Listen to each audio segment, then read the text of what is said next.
বা মোৰ দাদাৰ লগত কথা পাতি আছিলোঁ, মোৰ হৰচৰ দাদাৰ লগত কথা পাতি আছিলোঁ বা এনেকুৱা ধৰণৰ প্ৰশ্ন যদি আপোনাৰ মাইণ্ডটোত যদি আহিছে বা পাহাৰখনৰ ওপৰতে উঠাব নাই আৰু মই গাৰ্লফ্ৰেণ্ড পতাব পাৰিম নে? মই আজি এটা থাকোঁ নেকি?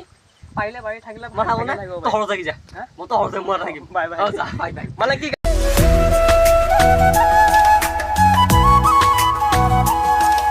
কি খবৰ আপোনালোকক আপোনাৰ স্বাগতম জনাইছোঁ অন্য এটা ভিডিঅ' লৈছোঁ। মানে বহুত দিন মানে ভিডিঅ' দিয়া নাছিলোঁ কাৰণ মোৰ হৈছিল বেমাৰ। চ' বেমাৰ হৈছিল কাৰণে ভিডিঅ' দিব পৰা নাছিলোঁ আৰু সেইফালে চলি আছিল পৰীক্ষা। চ' আৰু মনটো এনে বহুত বেয়া বাৰু, বাদ দি সেইটো নকওঁ কি কাৰণত বেয়া, বাট সেইটো আপোনালোকক ক'ব নোৱাৰিম কথাটো। চ' এতিয়া মই আহিলোঁ আমাৰ ইয়াতে মানে এখন পাহাৰ এখন আছে গাইছ, সেই পাহাৰখন চাব আহিলোঁ। চ' আপোনালোককো দেখুৱাম। চ' মানে বহুত দিনৰ মূৰত মানে এটা ভিডিঅ' এটা লৈ আহিছোঁ আপোনালোকলৈ। চ' আপোনালোকে নিশ্চয় চাই ভাল পাব, দিয়ক আহক। চ' আহক মানে কথাটো হ'ল মানে এনেকুৱা। চ' আমি আহিছিলোঁ, আমি দুইজন আহোঁতে মানে আমি যোনটো ৰাস্তাৰে যাই আমি যোনটো জেগাত গৈছিলোঁ সেইটো ৰাস্তা মানে পাৰ হৈ কিনে আমি প্ৰায় 2 কিলোমিটাৰমান আহি গ'লোঁ। চ' আকৌ এতিয়া আমি বৰ্তমান সেই ঠাইটোলৈ গৈ আছোঁ। তো বলক। চ' গাইছ আমি এতিয়া বৰ্তমান আমি বৰ্তমান পাহাৰৰ মাজে মাজে গৈ আছোঁ। কি মজা এটা সৰু ৰাস্তাৰ মাজত মানে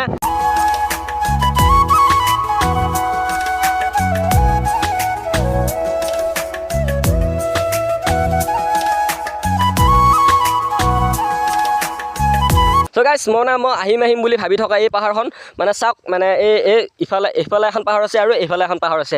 চ' পাহাৰৰ মাজেৰে আপুনি এনেকুৱা এটা ৰাস্তা এটা আছে। চ' আমি এনেকৈ আহিলোঁ। চ' মানে আমাৰ ঘৰৰ পৰা বেছি দূৰ নহয়, প্ৰায় 5 কিলোমিটাৰমান হ'ব আৰু। চ' আমাৰ ঘৰৰ পৰা এই পাহাৰখনলৈ। চ' মানে বহুত দিনৰ পৰা আহিম বুলি ভাবি আছিলোঁ কিন্তু আহিব পৰা নাছিলোঁ। চ' আজি ফাইনেলি আহি গ'লোঁ। একদম মজা পৰিৱেশ গাইছ। চ' আপোনালোকে কেইটামান চিনেমেটিক শ্বট চাই লওক, একদম মজা লাগিব।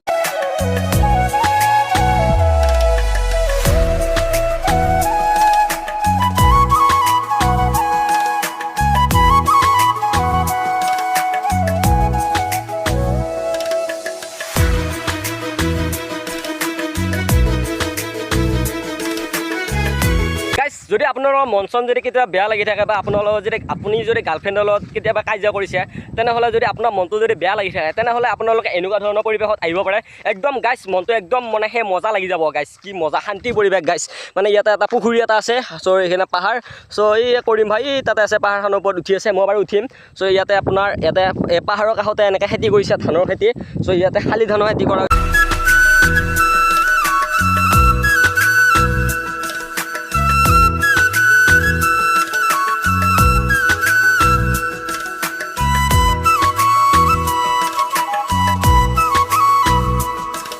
মানে এনেকুৱা। যদি আপোনাৰ গাৰ্লফ্ৰেণ্ড আছে, যদি আপুনি গাৰ্লফ্ৰেণ্ডলৈ যেতিয়া কল কৰিছে, সেই গাৰ্লফ্ৰেণ্ডজনীয়ে যদি বেলেগৰ লগত আপুনি ব্যস্ত পাইছে, চ' তেনেহ'লে যদি আকৌ সেই গাৰ্লফ্ৰেণ্ডজনীয়ে যদি আপোনাক যদি ফোন কৰি কিনে কয় মানে মই পেহী ল'ৰাটোৰ লগত কথা পাতি আছিলোঁ বা মোৰ দাদাৰ লগত কথা পাতি আছিলোঁ, মোৰ হৰচৰ দাদাৰ লগত কথা পাতি আছিলোঁ বা এনেকুৱা ধৰণৰ প্ৰশ্ন যদি আপোনাৰ মাইণ্ডটোত যদি আহিছে বা আপোনাৰ কৈছে, তেনেহ'লে আপোনালোকে বেছি দেৰি কৰি থাকিব নালাগে, ডাইৰেক্ট ব্ৰেকআপ দি দিয়ক। মানে সেনেকুৱা গাৰ্লফ্ৰেণ্ড থকাতকৈ নথকাই ভাল, মই কৈছোঁ আৰু গাইছ।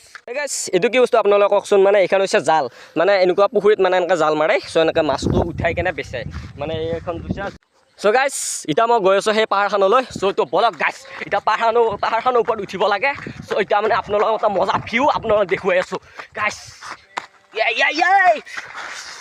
গাইছ পৰি গ'লো।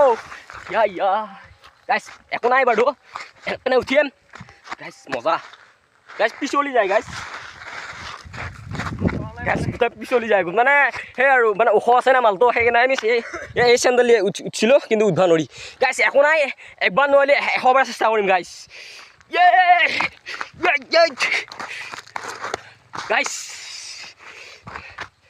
গাইছ আপোনালোক এটা কথা কৈ আছোঁ ৰ'ব গাইছ, এই পাহাৰখনৰ ওপৰতে উঠাব নাই আৰু মই গাৰ্লফ্ৰেণ্ড পতাব পাৰিম নে? ক'ব আপোনালোক শুনক, কি কবি ভাই? তো গাইছ মই মানে কথা এটা কওঁ, পাহাৰত উঠা আৰু গাৰ্লফ্ৰেণ্ড বনোৱা মানে পটোৱা একেই কথা দেই।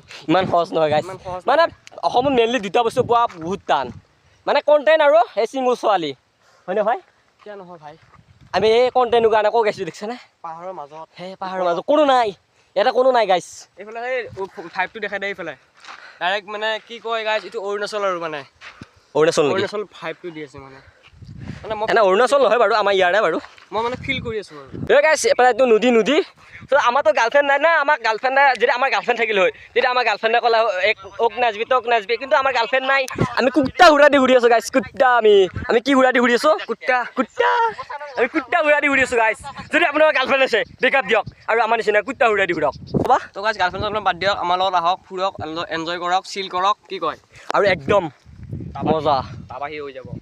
আমাৰ এদিন আহি চাওক শুনছা, কিন্তু সঁচা কথা ভাই, মই কৈছোঁ যদি আপোনালোকে আমাৰ লগত একদিন আহে না, আপোনালোকে আপোনাৰ গাঁওখনে এৰি থৈ যাবে গাইছ আমাৰ লগতে থাকিবি আমাৰ গাঁৱতে থাকিবি গাইছ মানে এটা ৰুলছ আৰু ৰেগুলেশ্যন এটা আছে চব গাৰ্লফ্ৰেণ্ড থকা মানে অ'কে যদি আপোনাৰ গাৰ্লফ্ৰেণ্ড আছে তেনেহ'লে আহিব নালাগে দে গাইছ যদি গাৰ্লফ্ৰেণ্ড আছে যদি আমাৰ লগত আহিব বিচাৰে তেনেহ'লে গাৰ্লফ্ৰেণ্ডটো বেকআপ দি দিব লাগিব নহ'লে মোবাইলটো মানে লৈ আহিব নোৱাৰা ফ্লাইট মোক কৰিব লাগিব কিবা কৰিব লাগিব কাৰণ মানে আমি মানে আমি মানে সেই আৰু মানে শান্তি ল'ব আহোঁ আৰু গাৰ্লফ্ৰেণ্ডৰ লগত আমি আহোঁতে যদি আপুনি গাৰ্লফ্ৰেণ্ডৰ লগত কথা পাতি থাকে তেতিয়া আমি শান্তি নাপাওঁ আমি একদম শান্তি নাপাওঁ চ' গাইছ এয়া পিছলি যাই আছোঁ আমি কি মজা গাইছ যদি মোৰ গাৰ্লফ্ৰেণ্ড থাকিল হয় গাৰ্লফ্ৰেণ্ডে ক'লে হয় ক'ত গৈছা তই এনেকৈ ক'লা হয় কিবা কবি অঁ নুমিয়া কাৰ প্ৰেমত তুলি পাহাৰৰ পৰা মাতি পাৰিলোঁ মানে আমাৰ গাৰ্লফ্ৰেণ্ড নাই নাই সেইদিনা আমাৰ জিটি কথা আহি যায় আৰু গাইছ এই ভিডিঅ'টো চ' যদি ভিডিঅ'টো চাই ভাল লাগে লাইক কমেণ্টৰ লগতে চেনেল ছাবস্ক্ৰাইব কৰি দিব চ' মজা মজা ভিডিঅ' আহিব চ' আপোনালোকে ছাবস্ক্ৰাইব কৰি কিনে কাষত সন্তাটো আছে এনেকুৱাকৈ টিপি গাইছ যাতে মোবাইল ভাঙি যায়